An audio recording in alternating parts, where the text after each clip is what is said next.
Pendant 4 jours, les préfectures de Koundara, Labé et Kindia ont été traversées par le rallye Budapest-Bamako 2022. D'où est venue cette initiative? Moustapha Diallo, directeur national adjoint du tourisme et de l'hôtellerie, répond. Pour vendre la destination Guinée, nous avons pensé à certaines activités touristiques à l'intérieur et à l'extérieur du pays. Et on a contacté un tour opérateur qui est spécialisé dans le tourisme automobile. On a signé une convention et c'est ce qui a fait qu'on a programmé ce rallye qui est accueilli en Guinée depuis Koundara, Labé et Kindia. Et il y a 560 touristes qui sont arrivés sur 257 véhicules. Poursuivant, le directeur parle des bénéfices qu'attendent les citoyens et l'État guinéen. Nos attentes, c'est que d'abord les populations en bénéficient au maximum. Si vous avez remarqué, ils sont là en train de manger dans les restaurants guinéens. Certains habitent les hôtels, d'autres aussi achètent au niveau de l'artisanat. Tout le monde va bénéficier du passage de ce rallye, y compris la police qui a fait les visas.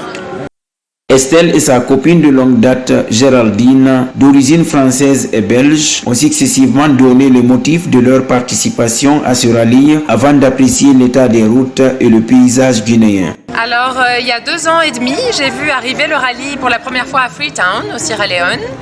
Et j'ai trouvé l'ambiance et l'atmosphère et les gens très sympathiques, c'est très convivial. Du coup, je me suis dit que ce serait quelque chose de chouette à faire, de sympa à faire, surtout que la finish line est toujours au Sierra Leone. Ça fait du sens de partir d'Europe pour venir là où j'habite. Je vis au Royaume-Uni, toujours passionnant.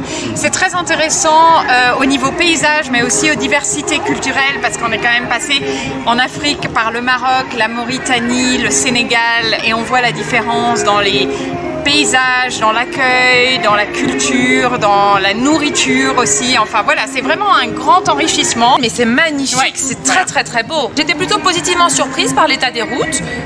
Il y a des bonnes routes.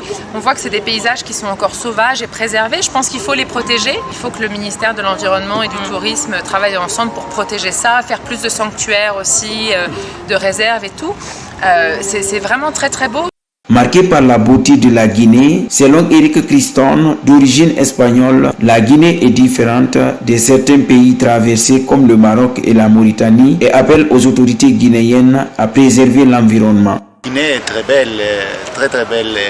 C'est un grand contraste avec les déserts, les Sahel de Mauritanie et Maroc. Et ici est très verte, beaucoup de forêts, un peu plus fraîche ici. C'est très bon, La Guinée est très belle et c'est très important pour protéger, oui. À noter que le rallye Budapest-Bamako 2022 prendra fin en Sierra Leone.